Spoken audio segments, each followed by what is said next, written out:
how would you prepare for Q4, which is generally the slowest quarter in real estate? I'm preparing for quarter four, man, the same way I've done it for the past 13 and a half years, man. I'm loading the bases up. We've been moving a lot of deals, businesses, it's weird. I mean, stuff is selling hand over fist still for us at the moment. Quarter four for me is always a period of investing heavily in whatever it is that I'm doing. So in my businesses right now, I'm doubling down on my investments, and primarily in marketing, just to be clear when I say that, marketing and infrastructure in terms of hiring. But I'm excited for Q1 in many ways, regardless of where the economic cycle is at.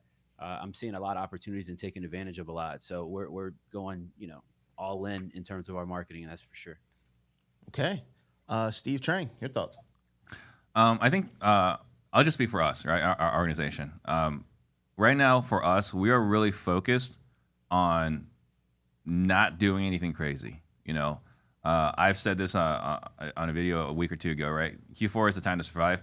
And that sounds crazy, I know, right? We're all ambitious. We want to crush it at all times. But for us in the Phoenix market, things are different, right? Things are slower. So for us, our focus is being responsible with our capital, not spending a lot, investing in the future, which would be nice.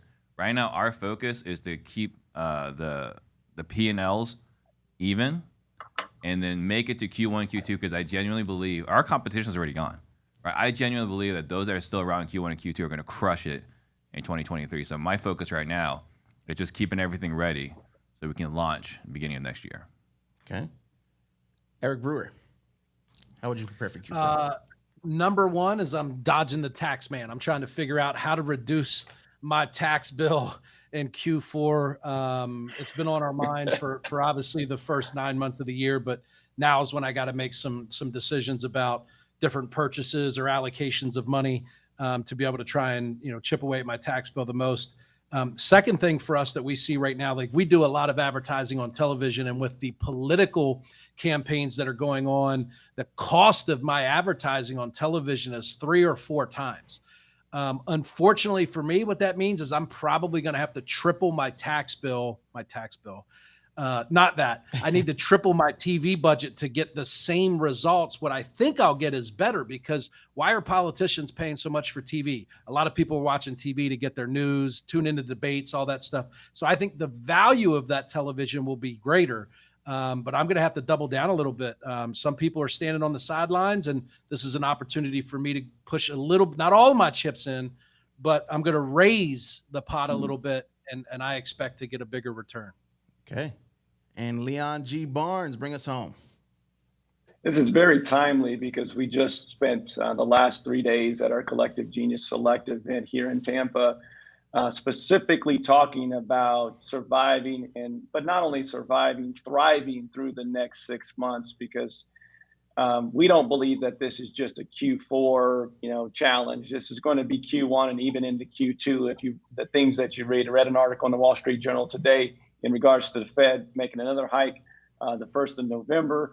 And then they don't plan on, there's potentially 2 more hikes before there's potential relief where they stop doing this. So we're looking at Q2 or Q3 that you need to survive through. You need to focus on the business, the leaks within the business. All the things that Eric just gave you are so true in regards to marketing. Direct mail and television costs will go up tremendously because of all the spending that the politicians are doing during this time frame. So, this is a time to continue to try to thrive through this, but also understand where you have leaks and get better at systems in your business and process. And if you need to run lean and get back into your business doing some of these things, generally the best person in an organization in real estate investing at sales is the owner. So you may need to get back out of the owner's box and into an acquisitions or dispositions role for the next 6 months, because I don't think this is just a Q4 thing. I think it's also going into Q1. So first, I want to say, Leon, I think that's a great point. I think maybe Weasel forgot how to use the buzzer. Oh, no. This was a great question. I had to leave. No buzzer on this question. Everyone answers. But, hey, man, let that man do his job. So I think what Leon's saying, right, Q4, tighten everything down. That's what we've been doing for the last, for Q3, batten down the hatches. And I wish we were as disciplined in Q1 and Q2 of this year as we were in Q3 and going to be in Q4 this year. You know, I think that there were a lot of leaks that, you know, when the teams are winning, when everybody's winning, right, we cover up the mistakes. It's no big deal. But when it's slower, right, if you're going 50, if you're having a 50% season, right, all those losses matter. And so for us, we've been tightening everything down. So I think Leon's point, you know, Q4, if you haven't done it yet, start tightening everything down. And another thing too, we didn't talk about it here, but in my experience, Q4 is the best time to recruit because Q1 is when everyone's ready to make a new change. So if you're gonna, let me give two more. Yeah. Go ahead. Sorry to interrupt, but I'm not sorry to interrupt. Sorry, but not sorry. There's two things that I wanted to add to that, and I knew I was running out of time. So number one is you are in the owner's box and you haven't gotten out of that and you're not back in your business, but you have a great team. Focus on these two things. Raise as much capital, private money as you possibly can. There's going to be an opportunity, whether that's Q2 or Q3, as much private money as you possibly can. That was a common theme the last couple of days is I need more private money. Well, you've got to shine a light on it and get after it, right? That's number one. Number two is you need to make sure that you have the best sales organization, not only from an acquisition side, but also from the disposition side. You need to be the best that you can possibly be in it on that sales. And we've got, you know, people that are on this call that can help you with that. You know, make sure that you're reaching out to Steve Trang and his team. You need to make sure that you're training, retraining, and training again your salespeople to have the best organization take advantage.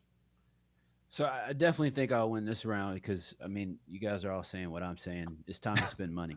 All right. And what I mean by that when I say it's time to spend money is that I do think the opportunities are going to come Q2 to Q4 of next year. And I think to be able to take proper advantage of those now's the time to really start getting your marketing wheeling. So Eric's going to spend more money on his TV ads during the election season because he knows that he's going to see the return on that opportunity or that investment over the course of that next 6, 8, 12 months inside of the marketplace. Building out your team and your infrastructure, you're going to see the return on that investment and doubling down on that over the next 6, 8, 12 months and be able to take opportunity or take advantage of that. So I think a lot of people are playing a scared ball right now. I think if you've raised proper capital and if you've saved proper money, you know, to take advantage of opportunities when they come up and you haven't been out spending crazy, buying Lamborghinis and buying mansions and whatever else everybody does, I think you're putting yourself in a good position to really take advantage of what's coming up. We're already starting to see it happen. I mean, rental, you know, the average rent price is pulling back right now. Home sales are pulling back right now. I mean, everything is teeing itself up. I don't think now is the time to pull back investing in my business for sure. Here's the problem. People say it's slow in Q4, so I'm going to reduce my marketing budget. But what you market in Q4 shows up in Q1. Right. So it's slow in Q4 and you're like, I'm going to slow down. I'm going to do this. And then you're wondering why in January, February, and March, you can't just turn back on the marketing funnel and get more leads. What you do today, you'll see the results for 3 to 6 months down the road. So when you have a marketing message that's going, another reason why it's good to hire in Q4 is because if you work for a wholesaler or a real estate investor or a business that cut their marketing budget in half, you're looking for a new place to go work. Right. So what you do today is you're going to actually see the consequences of that 3 to 6 months down the road. Great points. Great points all around. Sleeper round right there. I like that one. Leon G. Barnes is on the tail of Chris Jefferson voting wise. 6 points. So, gentlemen, I'm going to give you a couple more seconds to maybe sway some voting. See, 18 votes here, 47 people watching. Everyone getting their vote for Leon so we can get that bum Chris Jefferson off that. There it goes. And you know what? Leon, check this out. It worked. It's a tie right now. So I'm thinking by default, this is going to have to go to Leon, CJ, because, well, it should be landslide or nothing. Here's what I'm going to do, man. I'd rather lose, honestly, than tie. That is horrible. That's what got us. That contributes to inflation, what you just did. That's bad policy. There. That is bad policy. Everybody gets a trophy. Live with the consequences of your actions. So as the voting closes out here, I do want to Steve's point, there's 46 people in here. I do want to encourage everybody to like the video, help boost us on the algorithm. And now, it looks like right now he's got an honest win. It is a tie. It's 37% tie with CJ and Leon G. Barnes. So I think the point goes to Leon because he looks like he's on top of CJ in the results. So maybe his percentage wise was a little bit more. I think. Listen, Weasel, I think that's fair. You know, fair. Leon's my guy. All right.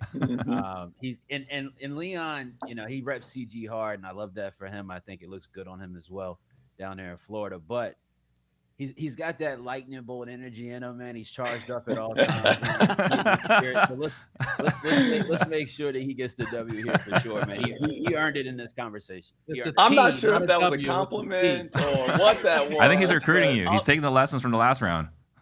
I'll take it. There you go. There you go. CJ, thank you for taking the high road. All right. And not just Always. hooking off on him like if you was Draymond. So thank you for that, sir.